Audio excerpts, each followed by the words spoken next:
आम तौर पर दवासाज कंपनियां ड्रैप से नाराज़ रहती हैं कि इसका जो प्रोसेस है वो बहुत लंबा है। दवाइयों की मंजूरी और आलात की मंजूरी बड़ी देर बाद मिलती है और कई बहुत सारी जदीद अद्वियात इंतज़ार में हैं कि उनकी आप पाकिस्तान मंजूरी दे तो फिर वो मरीज़ जो है उनको इस्तेमाल कर सकें। उस प्रोसेस को कितना तेज़ कर दिया? दो बातें, एक तो दवासाज कंपनीज की जो रजिस्ट्रेशन है और उसकी जो है वो एक्सपोर्ट अगर होती है या पोर्ट पे उनकी इंपोर्ट हो रही है रॉ मटेरियल, उसको तो हमने जो है वो डेज़ में लिया है। अगर वो 60 दिनों में होती थी अब 2 दिनों में होती है। जो दूसरा पार्ट है जो आपने कहा कि दवाएं आकर रजिस्टर होने की कीमतें सेट होना और उसको रजिस्टर होना, वो ड्रैप उसमें अपनी मामूल का टाइम लेकर हफ्तों में वो चीज़ें फॉरवर्ड करके फेडरल कैबिनेट को प्रपोज हो जाती हैं। वहाँ पर हमें 3-3 सालों का डिले है, 3-3 सालों का, 2.5 साल 3 सालों का डिले है, क्योंकि इसकी फाइनल अप्रूवल की अथॉरिटी जो है वो फेडरल कैबिनेट के पास है। और फेडरल कैबिनेट में अभी जैसे हमारे पास जो है वो फिक्सेशन के केसेस हैं, कुछ 37 नई दवाएँ हैं जिनको फिक्स होना है। तो मेरे आने से पहले से ये केस चल रहा है।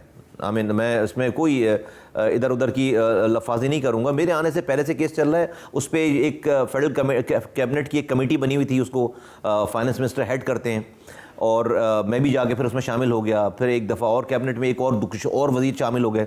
अब जाकर हमने लास्ट कुछ 10 दिन पहले वज़ीर आज़म साहब को मैंने और फेडरल फाइनेंस मिनिस्टर ने ब्रीफिंग दी है।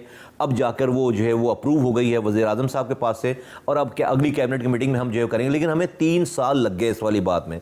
और जो दवाओं की कीमतें बढ़ाने का, उसको हार्डशिप केसेस कहते हैं, कि जो दवाएँ मौजूद हैं ये वो हैं जो नई दवाएँ हैं, और जो दवाएँ मौजूद हैं और जिसकी कीमतें बढ़नी हैं और उन्होंने अप्लाई कर रखी हैं, वो कोई 55 के करीब केसेस हैं।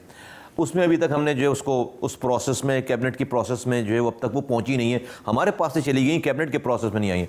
असल में सुहेल भाई, अब इसकी तो है जो बयानियाँ सामने हैं, अब इसके एक छुपा हुआ भी बयानिया है जो मैं आपसे बिल्कुल फ्रेंकली बताऊँ। देखें, पॉलिटिकल गवर्नमेंट जो है वो दवाओं के हवाले से इतनी सेंसिटिव चीज़ें नहीं हैं कि पॉलिटिकल गवर्नमेंट जो है वो डरती हैं दवाओं की कीमतों को देने से या करने से। अब मैं उस थॉट का आदमी नहीं हूँ, जबकि मैं तो कहता हूँ कि भाई जो सही बात काम है हमें उसके करने में नहीं डरना चाहिए। भले आप मेरी खिलाफ आर्टिकल लिखें, मैं आपको जाके जस्टिफाई करूँगा ना। अगर मैं इसलिए कि जो दवाओं की कंपनीज हैं वो भी अपने घर से तो पैसे लगाकर नुकसान करके नहीं चलेंगे। उनको आपको जायज़ तो उनकी जो बात है वो माननी पड़ेगी। हम जो है वो थोड़ा सा, मुझे लगता है कि हम इस सारी चीज़ों में शाय अवे करते हैं कि अगले दिन अखबारों में एडिंग लगेगी कि दवाओं की कीमत बढ़ गई, दवाएं सेंसिटिव हैं, ये सारी चीज़ें। उसका नतीजा ये हो रहा है कि बहुत सारी कंपनीज जो हैं वो अपनी उन दवाओं को शेल्फ पे से हटा दे रही हैं, नहीं बना रही, और उसका नतीजा ये हो रहा है कि फिर वो दवाएँ स्मगल होकर आ रही हैं। अब किसी को कैंसर की दवा मंगानी है, डॉक्टर लिख कर दे रहा है, बंदे के उसके पेशेंट के पास पैसे हैं, तो वो तो अपने बंदे को कैंसर की दवा लाकर लगाएगा। और वो, लेकिन क्या हो रहा है कि जो दवा 1.5 लाख रुपए की मिलनी थी अब वो 4.5 लाख रुपए की मिल रही है।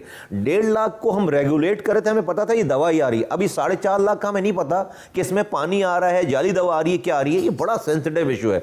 तो मेरी आर्गूमेंट यही है एज अ हेल्थ मिनिस्टर, तमाम, चूँकि मेरे हाथ में ही नहीं है सारा कुछ, तमाम अपने जो अथॉरिटीज़ हैं, मेरे ऊपर जितनी अथॉरिटीज़ हैं, कि हमें जो है वो बैठकर इसको जो है वो सिर्फ नज़र करके अंडर द कारपेट नहीं डालना चाहिए, इसको कन्फ्रंट करना चाहिए। देखिए, दुनिया में जदीद तरीका इलाज आजकल स्टेम सेल से ट्रीटमेंट जो है हो रहा है।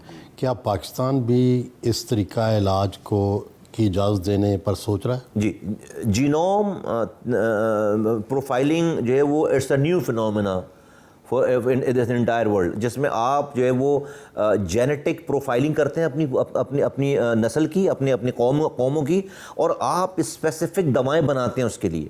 अभी तो रैंडम जो है ना वेग दवाएं ना, कि आपको ये एक खुदा न खासा बीमारी हो गई, आपको जो दुनिया में दवा चल रही वो अब पता नहीं आपके उस जेनेटिक से वो मैच करती है नहीं करती, तो पर्सन स्पेसिफिक दवाएँ बनना शुरू हो जाएंगे। अभी इस साल हमने, आइंदे जो अभी साल आएगा, मैंने 3 प्रोजेक्ट्स जो हैं वो जीनोम लैब के अगले साल इंशाल्लाह ताला हमारे पास जो है वो आने जा रहे हैं। फिर हमारे पास कोई पॉलिसी नहीं थी, तो सोहेल भाई हमने अपनी जीनोम पॉलिसी बनाना शुरू कर दी है।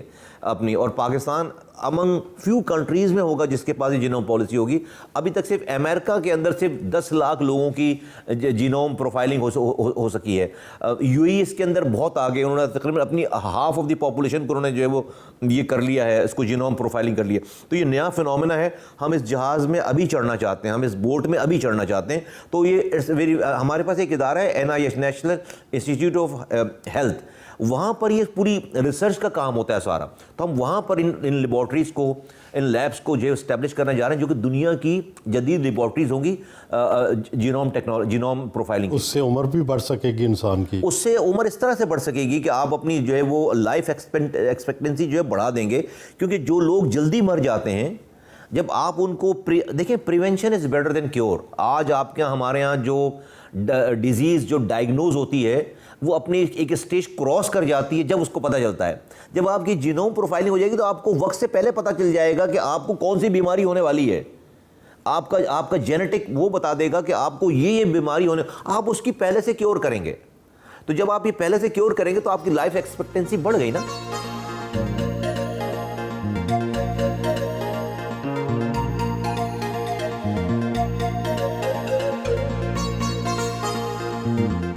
दफ्तर से रवाना हुए।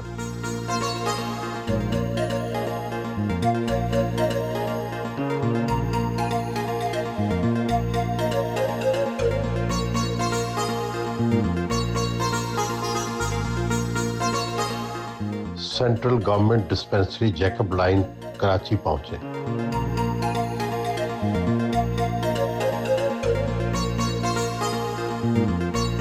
हेड डॉक्टर गुलाम मुर्तज़ा ने इस्तकबाल किया और गुलदस्ता पेश किया।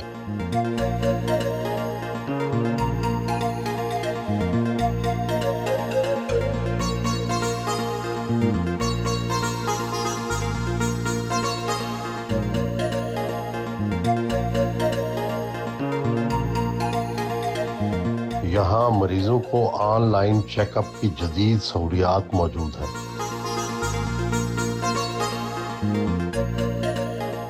ये डॉक्टर साहिबा हैं। हाँ। और वो यहाँ पर अब सारे गैजेट्स ये लगे हुए हैं। हाँ। ये जो ट्रेंड हैं यहाँ पर वो बताती जाएंगी, ये इनके सारे वो जो है वो वाइटल्स लेते जाएंगे और उनको वहाँ नज़र आ रही होगी स्क्रीन पे। वो वहाँ से जो दवा प्रिस्क्रिप्शन देंगे वो यहाँ पर हमारी मेडिसिन फार्मेसी में वो निकलेगी वो चीज़, और वो पर्ची लेकर जो है वो, और ये हमारा डैशबोर्ड है सारा। इस वक्त पाकिस्तान में जो हमारे 10 सेंटर्स हैं अब तक, क्या ये रियल टाइम ये सारा डैशबोर्ड है ये सारा। और हम ये वो जो और ये नई इंडक्शन हुई है डॉक्टर फीमेल डॉक्टर्स की, जो हमारे यहाँ बच्चियाँ और जो ख़वातीन जो MBBS करके बैठ जाती हैं, और वो नहीं, वो हमने एक नई इस ज़रिए से इन डॉक्टर्स को एक इंक्लूजन